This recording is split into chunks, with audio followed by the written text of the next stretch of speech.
You a trick for I have a 2002 Sequoia. I've read that this happens on a lot of Sequoias and Sienna vans because they use the same mechanism. This is going to be the rear hatch, as you can see. It's the rear hatch to the truck. Mine would not open anymore. And I thought, like most people, that my handle had actually broken off up in here and I needed to replace the handle. You know, the dealer, it's a lot of money to do this. So there's other videos that will get you to the point of taking off all of the trim and getting all of these pieces off. There's just a couple bolts that hold these in. They're all self-evident. And the one thing that I wanted to show you was the problem on mine was not a problem with the handle being broken. It's actually the cable here. Let me see if I can get a good shot. It looks like it's stretched too far. Well, the fix for it is you need to make that cable appear to be longer, basically. So there's lots of different ways to do that. You could replace the cable and all that kind of stuff.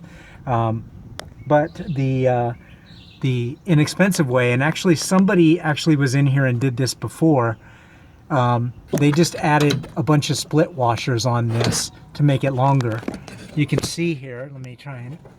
when you actuate that, this is what happens.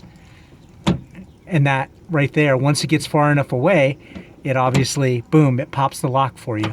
So there's other methods that people have used. They'll take a like a lead fishing weight and they'll split it in half and then, you know, just use the pliers to mush it around there. I probably would have tried that one because it would have provided like one easy block that you could determine maximum best length and all that kind of stuff.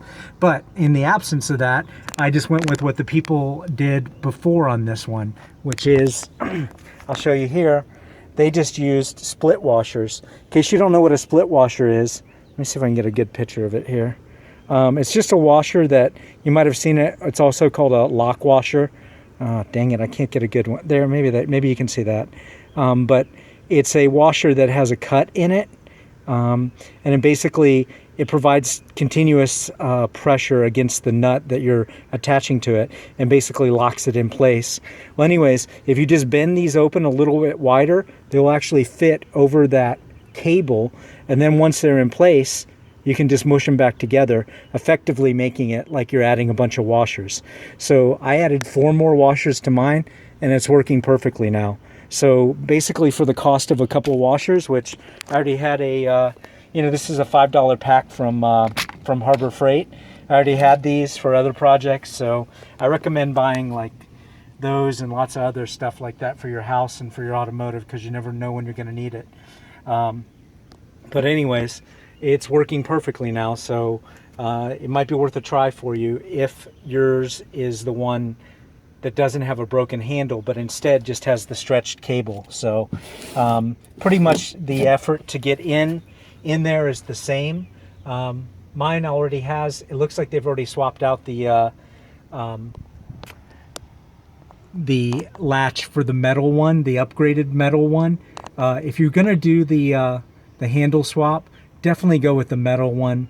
The reviews are a lot better. So anyways, if you have any questions or concerns, I'll do my best to answer them. As always, thanks for liking and subscribing.